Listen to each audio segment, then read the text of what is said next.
నేను నీ కాళ్ళు పట్టుకుంటాను మౌనిక. ఏ నా కాళ్ళు పట్టుకోవడం ఏదో ఇక్కడ కాకుండా బెడ్రూమ్లో పట్టుకో బావా. అక్కడైతే పుణ్యం ప్రాప్తమైనా దక్కుతుంది. దీనికంటే ఇంత విషయం ఇవ్వు, తాగి చచ్చిపోతాను. అయ్యో అపచారం అపచారం, తప్పు బావా, అలా మాట్లాడకూడదు.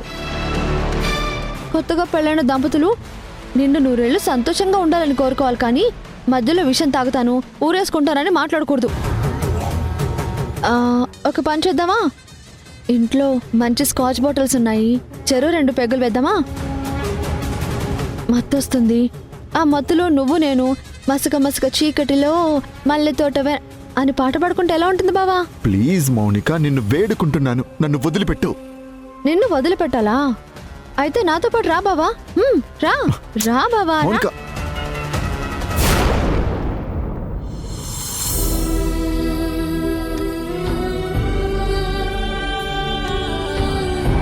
నా నుంచి మా మమ్మీని దూరం చేసిన మీ సంధ్యమ్మని నేనెప్పటికీ క్షమించను. నన్ను బాధ పెట్టిన మీ అమ్మని ఒక్కసారి కాదు 100 సార్లు అంటాను, ఐ హేట్ యువర్ మమ్మీ సంధ్య. నేను ఇందాక చెప్తే నువ్వేదో అనుకున్నావు కదా, ఇప్పుడు చూడు ఏం జరిగిందో. ఏం జరిగింది సిస్టర్? నేను మమ్మీకి ఫోన్ చేస్తే ఏమైందో తెలుసా? తనకి మీ మమ్మీ ఫోన్ చేస్తుందని నా ఫోన్ కట్ చేసింది. నేను ఎందుకు ఫోన్ చేశానో, నేను హ్యాపీగా ఉన్నానో లేనో కూడా మా మమ్మీ ఆలోచించదా? అసలు దీనంతటికి కారణం మీ అమ్మే. నువ్వు పుట్టినప్పటి నుంచి అమ్మ లేకపోవడం వల్ల నువ్వెంత బాధపడ్డావు? ఏ రోజైనా నువ్వు సంతోషంగా ఉన్నావా చెప్పు. లేదు సిస్టర్, అమ్మ లేకపోవడం వల్ల నేను ప్రతిరోజు ఏడుస్తూనే ఉండేదాన్ని. నా చెక్క బొమ్మలో మా అమ్మని చూసుకొని బాధపడేదాన్ని కదా. మరి ఈరోజు నేనెంత బాధపడుంటాను. ఇంతకుముందు మా మమ్మీ ఎప్పుడు కూడా ఇలా బిహేవ్ చేయలేదు. నేను అమెరికాలో ఉన్నప్పుడు అను అను అంటూ ఎంత ముద్దు చేసేదో. ఇప్పుడు ఆ ప్రేమ అంతా దూరం అయిపోయింది. నువ్వు అమ్మ అమ్మ అంటున్నా ఆ సంధ్యకి నిన్ను దూరం చేస్తే నువ్వెంత బాధపడతావు? నిన్ను పట్టించుకోకుండా అవాయిడ్ చేసిందనుకో, ఆ పెయిన్ ఎలా ఉంటుంది? అంతెందుకు, మొన్న నీతో ఒక్క పూట మాట్లాడనని చెప్తే నువ్వు ఎంత ఫీల్ అయ్యావు? నీకున్నట్టు నాకు కూడా అమ్మ మీద ప్రేమ ఉండదా?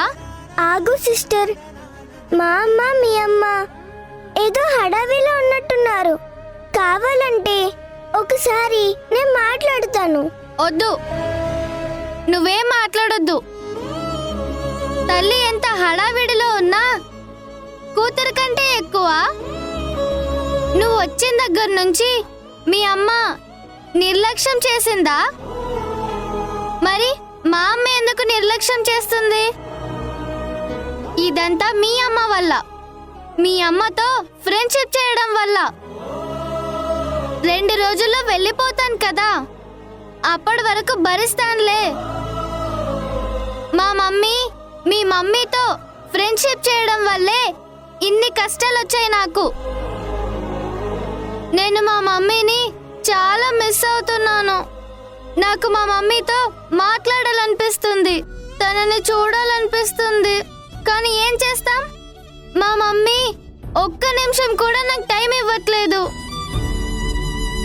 మా వానికి ఫోన్ చేస్తే నిమిషంలో వచ్చి నన్ను ఇక్కడి నుంచి తీసుకొని వెళ్ళిపోతుంది.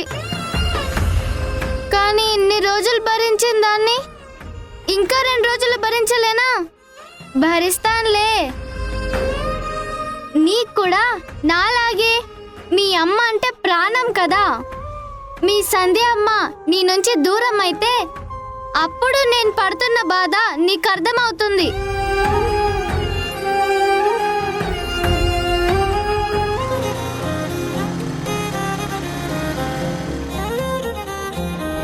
వీధి చివరి వరకు వచ్చి నాకు ఫోన్ చేస్తే నేనే వచ్చి తీసుకుంటాను.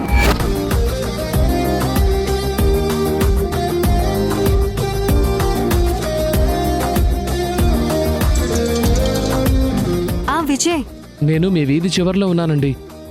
వచ్చి మీ హ్యాండ్ బ్యాగ్ తీసుకెళ్ళండి. పర్లేదు, అమ్మ మార్కెట్కి వెళ్ళిందిలే. నువ్వు భయపడాల్సిన పనేం లేదు, నువ్వు రా. వద్దండి, నేను మీ ఇంటికి రాలేను. అబ్బా, ఏం కాదని చెప్తున్నాను కదా.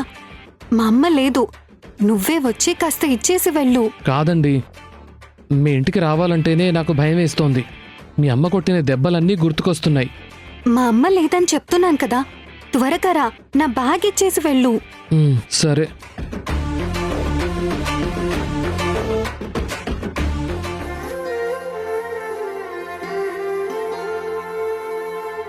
భూమి, ఏంటి డల్గా ఉన్నావు? ఏం జరిగింది? ఏం లేదక్క. ఏదో దాస్తున్నావు. మా అమ్మ ఏమన్నా అందా? లేదక్క. మరేమీ లేనిదే ఎందుకు డల్గా ఉన్నావు? బాగానే ఉన్నానక్క. మా వదిన నువ్వు ఇద్దరూ అంతే. ఏదున్నా కడుపులో పెట్టుకుంటారే కాని బయటికి చెప్పుకోరు.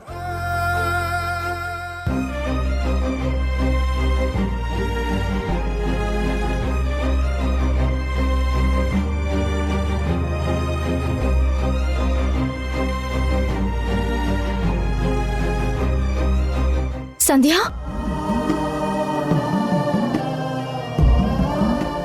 వింధ్య,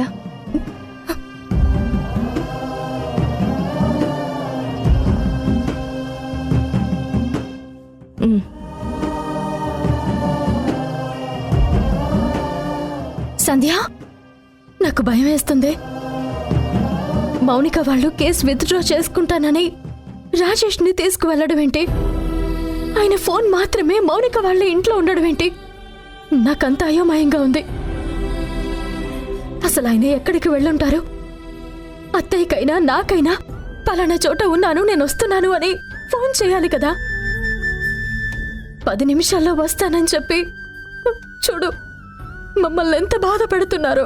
వింధ్య, నువ్వెందుకు కంగారు పడుతున్నావు? తప్పిపోవడానికి రాజేష్ గారు ఏమీ చిన్న పిల్లోడు కాదు కదా, వస్తారు. చిన్న పిల్లోడు కాదు, కానీ తన పక్కనున్నది మౌనిక.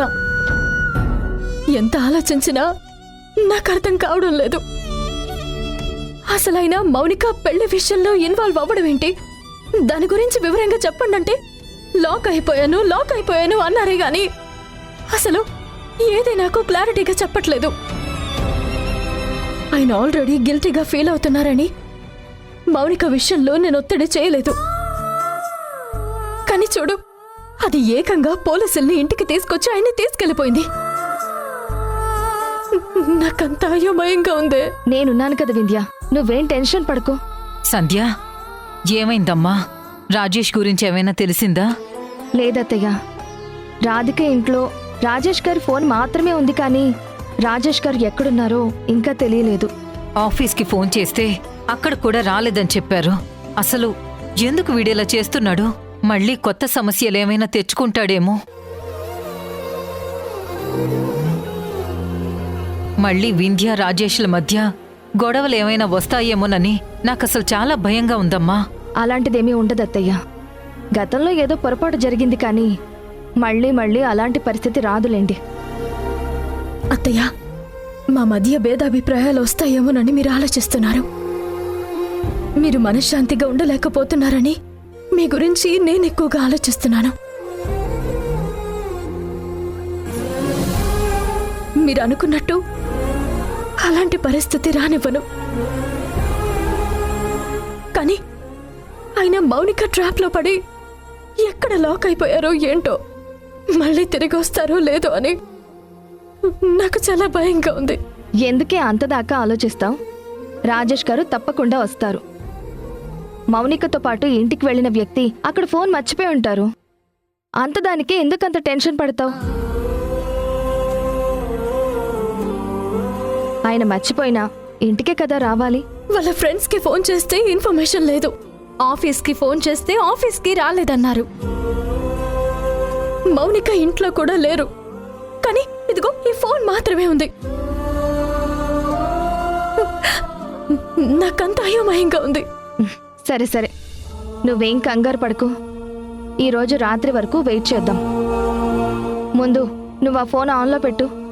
ఏదైనా ఇన్ఫర్మేషన్ ఉంటే రాజేష్ గారు ఫోన్ చేస్తారు. ఇంతకీ నువ్వేమైనా తిన్నావా? ఎక్కడమ్మా, పోలీసులొచ్చి రాజేష్ని తీసుకెళ్లిన దగ్గర నుంచి అసలు మనశ్శాంతే లేకుండా పోయింది. అసలు ఎవ్వరం భోంచేయకుండానే ఉన్నాం మేము. అవన్నీ తర్వాత మాట్లాడదాం. ముందు భోంచేద్దరు గాని రండి. ఆయన్ని చూసేంత వరకు, ఆయనతో మాట్లాడేంత వరకు నా మనసు కుదుట పడదు, భోజనం సహించదు. వింధ్య, నేను చెప్తున్నాను కదా, రాజేష్ గారిని సేఫ్ గా తీసుకొచ్చే బాధ్యత నాది. నిన్ను చూసి అత్తయ్య మావయ్య ఎంత కంగారు పడుతున్నారో చూడు. అత్తయ్య మావయ్య, అందరికీ భోజనం వడ్డిస్తాను, పదండి. వింధ్య రా. ఇంట్లో భార్య, అమ్మ, నాన్న ఎదురు చూస్తారని ఆయనకి గుర్తులేదా? అసలు ఈయన ఎక్కడున్నట్టు, ఏం చేస్తున్నట్టు? ఎందుకు బెడ్రూమ్లోకి లాక్కొచ్చావు? ఏం చేస్తున్నావు నువ్వు? కంగారు పడకు బావా. హ.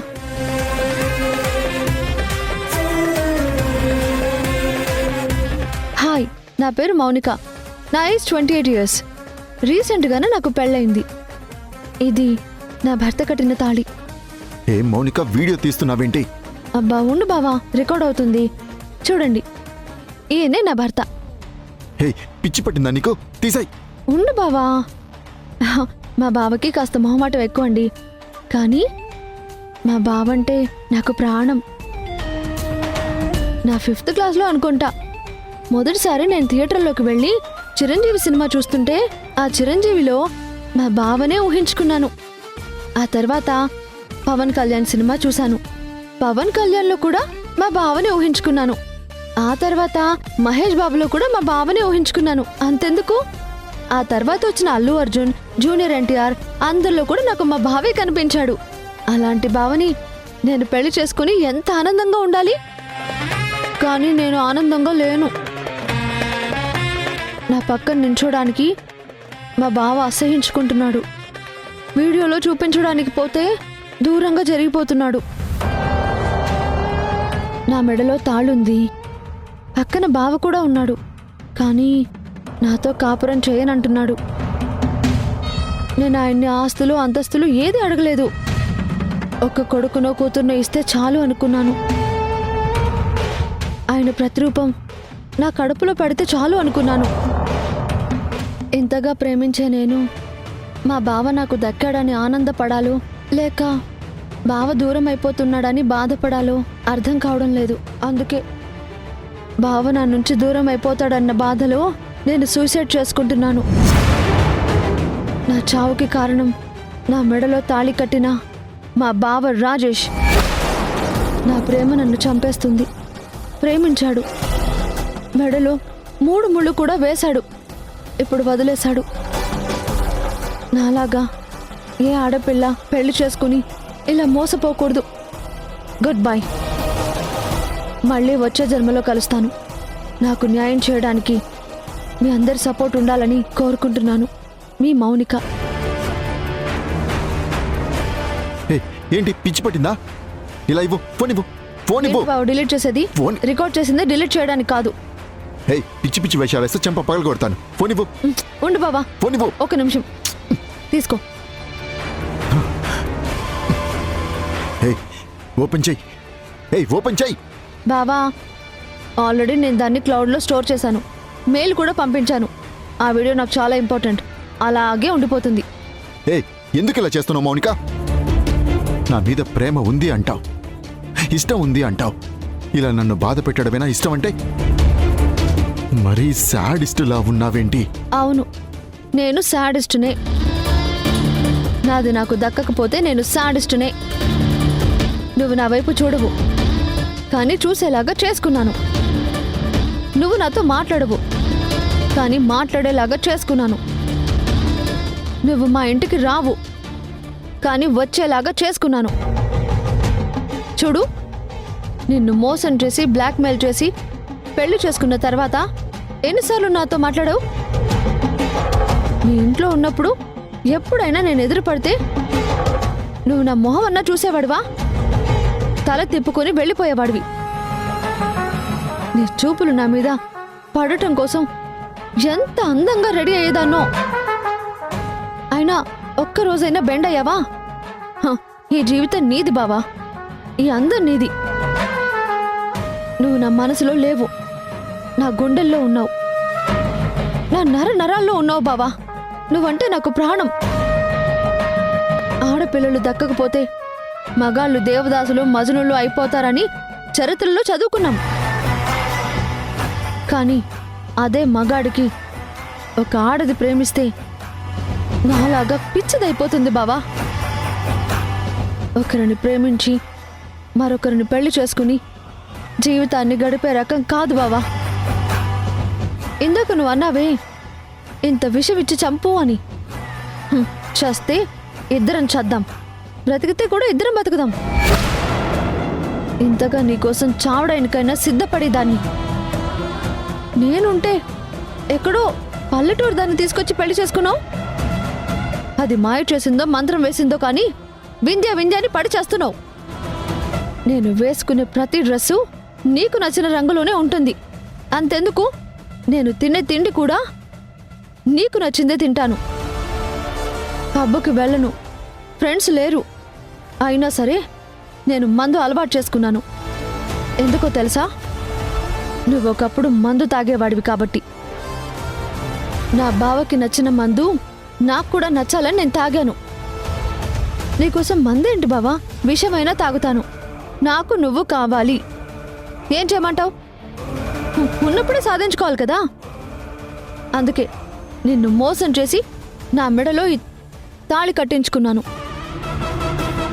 మోసం చేసి ఇప్పుడు బలవంతంగా ఇంటికి కూడా తీసుకొచ్చుకున్నాను. అలాగే ఇప్పుడు నిన్ను బెదిరించి బ్లాక్మెయిల్ చేసి నీతో కాపురం చేస్తాను.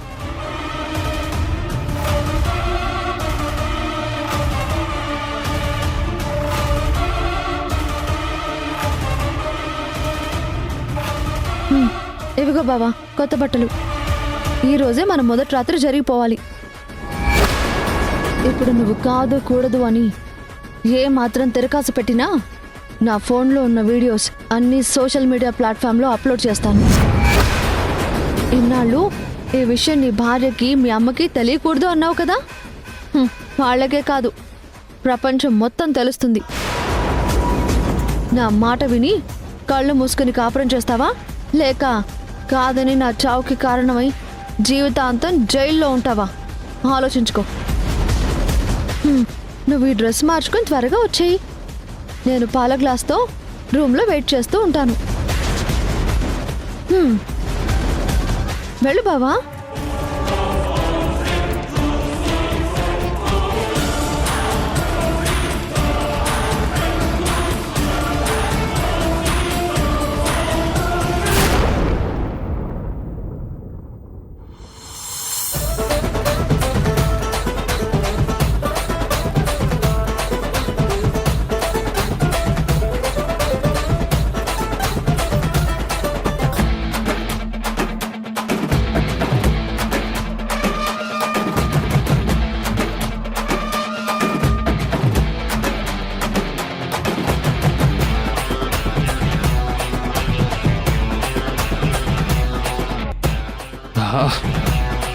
శ్రీజ గారు, శ్రీజ గారు,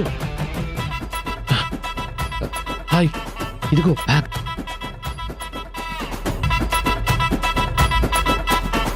ఇదిగోండి మీ బ్యాగ్ తీసుకోండి. రా విజయ్, కాఫీ తాగుతూ గాని. వద్దండి, మళ్ళీ గొడవ అవుతుంది. మా అమ్మ లేదు, నువ్వేం కంగారు పడాల్సిన అవసరం లేదు. రా. ఎందుకండి? నేను ఇంట్లోకి రావడం దేనికి? నువ్వు రాక రాక మా ఇంటికి వస్తే మంచినీళ్ళు కూడా ఇవ్వకుండా మా అమ్మ చేత దెబ్బలు తినిపించాను.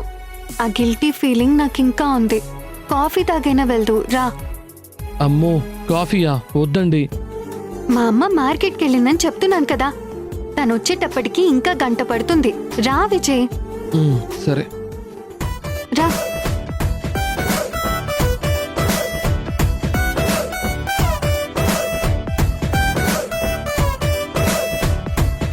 కూర్చో విజయ్, నేను వెళ్ళి 2 minutes లో కాఫీ తీసుకొస్తా.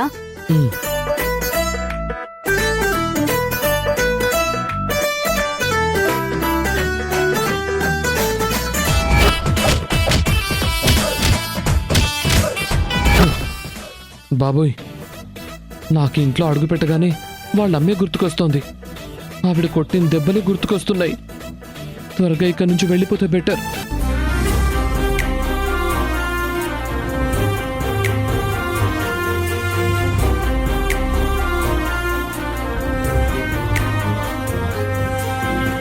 భూమి భూమి అక్క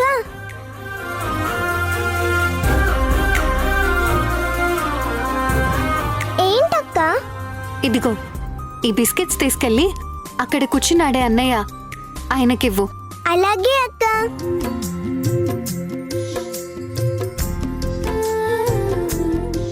అన్న తీసుకోండి. హాయ్, నీ పేరేంటి? భూమి. నా పేరు విజయ్.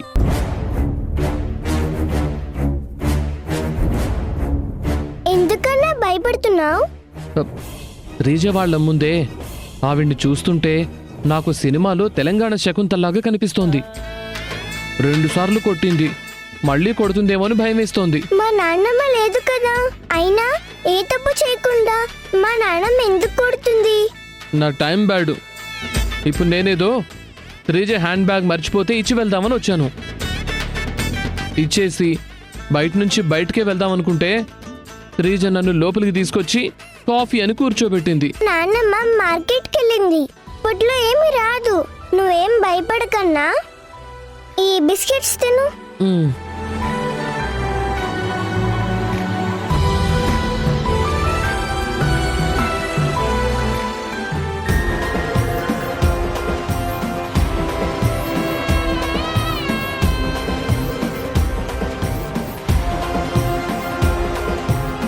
అయ్యో నా మతిమండ, డబ్బులు మర్చిపోయానే.